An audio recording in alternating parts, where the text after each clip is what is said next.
Bien, vamos a ver el 2.9, que consta de lo siguiente, ¿no? Fíjense qué es lo que va a ocurrir acá. Nosotros vamos a tener B, que es un K espacio vectorial, es decir, las componentes de los vectores pueden ser números reales o números complejos, de dimensión finita n. ¿Sí? Entonces, en este caso, la dimensión de B va a ser n. Si B está dado por n vectores, justamente la base de ese subespacio B va a estar dada, supongamos, tenemos vector 1 hasta el enésimo vector. ¿Sí? Y acá decimos en este caso B es base de B. Parece un trabalenguas, pero no lo es, así que tranqui. Bueno, entonces, ¿qué es lo que ocurre? ¿Cuál es la definición? Obviamente que si este conjunto de vectores es base de B, para todo B que pertenezca a esa base o a ese espacio, se puede escribir como una combinación lineal de esos vectores de esa base. Entonces, supongamos, yo digo, ¿cómo escribo ese vector B en base B? O sea, en la base de estos vectores. Yo tendría, para cuando uno dice un vector en otra base, quiere decir cuáles son los escalares en orden con los cuales tengo que multiplicar cada uno de los vectores para que me dé lo que yo estoy buscando. Esa sería la definición. Entonces, por ejemplo, si yo obtengo mi vector B en coordenadas de base B, sería, por ejemplo, x sub 1, x sub 2 hasta x sub n. Eso quiere decir que mi vector B va a ser x sub 1 por b sub 1 más x sub 2 por b sub 2 y así sucesivamente hasta el x sub n por b sub n. ¿Sí? Dicho de otra forma, este B se puede pensar como la sumatoria desde i igual a 1, acá usa j la cátedra, no hasta n, de x sub j por b sub j. ¿Para qué traducirlo a castellano? ¿Qué es lo que quiere decir cada caso? ¿No?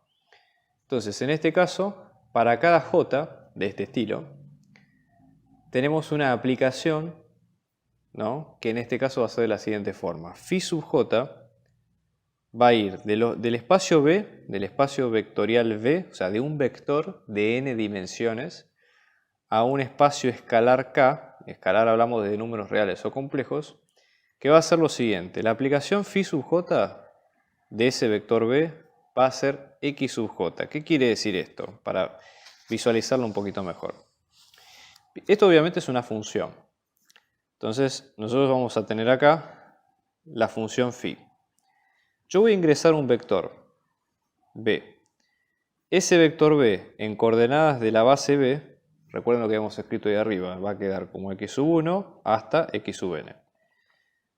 Yo lo voy a meter en esta función, pero acá hay una trampa, porque esta función no es una función con nombre y apellido, sino que es una familia de funciones. Lo mismo que habíamos visto en ejercicios anteriores, que ¿se acuerdan cuando ustedes vieron serie de potencias en análisis 1? Que básicamente no estaban viendo una potencia con nombre y apellido, sino una familia de series.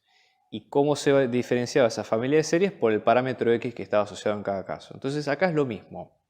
Supongamos que vamos a ponerle una con nombre y apellido. Voy a llamarle phi sub 1. ¿Qué es lo que va a hacer esta función phi sub 1? Va a extraer de este vector cuál es el escalar que le tengo que asociar al vector 1 de la base. Es decir, en este caso, phi sub 1 lo que va a hacer es sacar de este vector, que tiene n componentes, la primera componente. Es decir, ¿por qué escalar? Tengo que multiplicar b sub 1 para hacer parte de ese vector que estoy viendo. Si tengo una función phi sub 2, meto el mismo vector y ese mismo vector, la imagen me va a dar x sub 2. Entonces eso es un conjunto de aplicaciones. Por eso justamente el problema dice que son funciones lineales.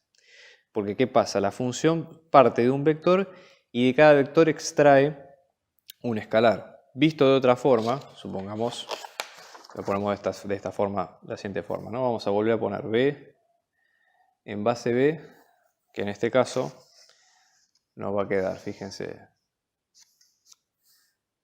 vamos a tener x sub 1, x sub 2, hasta x sub n. Bueno, para extraer cada uno de estos, tengo que pasar este por phi sub 1, este por phi sub 2, x sub 1, x sub 2, y este por phi sub n. ¿Ok? Entonces tengo que ir justamente sacando cada una de las cuentas. Por eso son funciones lineales, porque parten de esa base.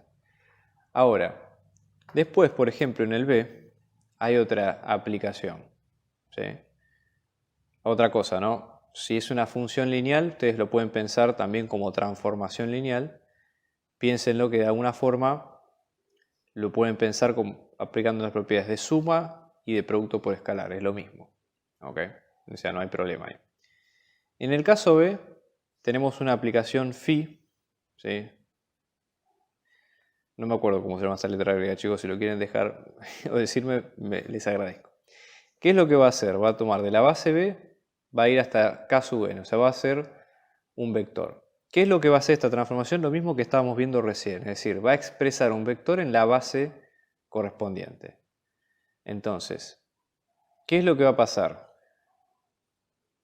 Esto, en base B, en función de B, lo que va a ser la sumatoria desde j igual a 1 hasta n de cada phi sub j por e sub j. ¿Qué quiere decir esto? Justamente, cada uno de los e sub j, ¿sí?, son los vectores de la base canónica. ¿Ok? O sea, son los vectores de coordenadas de esta base que habíamos dicho al principio. Entonces, en este caso, nuestra base B iba a estar generada en este sentido por ejemplo, tendríamos que tener en cuenta en este caso supongamos, a nosotros hemos dicho B1 hasta B sub n. Entonces, si tomamos a E como la base canónica, ¿sí?, cada uno de estos va a ser una transformación distinta, por ejemplo. Pero igualmente no importa.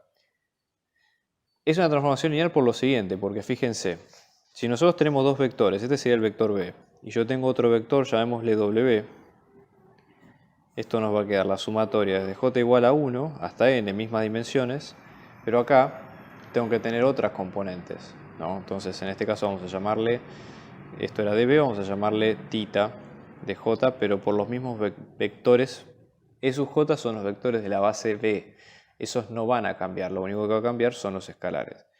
Si hacemos la suma de estos dos, ¿cómo nos va a quedar? La transformación en función de B más la transformación en función de W va a quedar como la sumatoria desde j igual a 1 hasta n de phi sub j por e sub j más la sumatoria desde j igual a 1 hasta n de tita sub j por e sub j. Podemos sacar, fíjense que cada término está multiplicado por el mismo versor, podemos sacarlo como factor común, entonces la sumatoria nos va a quedar como phi sub j más tita sub j, todo esto por e sub j. Entonces, ¿qué ocurre? Esto mismo se puede pensar como que la transformada de la suma de los dos vectores, con lo cual cumple por lo menos la primera condición de transformación lineal. Después viene el otro caso, donde nosotros tenemos la multiplicación por un escalar. Entonces, en ese sentido vamos a tener, vuelvo a escribir acá, ¿no?, la función en función de B, ¿sí?, fíjense, en función de B, esto nos quedó como la sumatoria de j igual a 1 hasta n de phi sub j por e sub j. ¿Okay?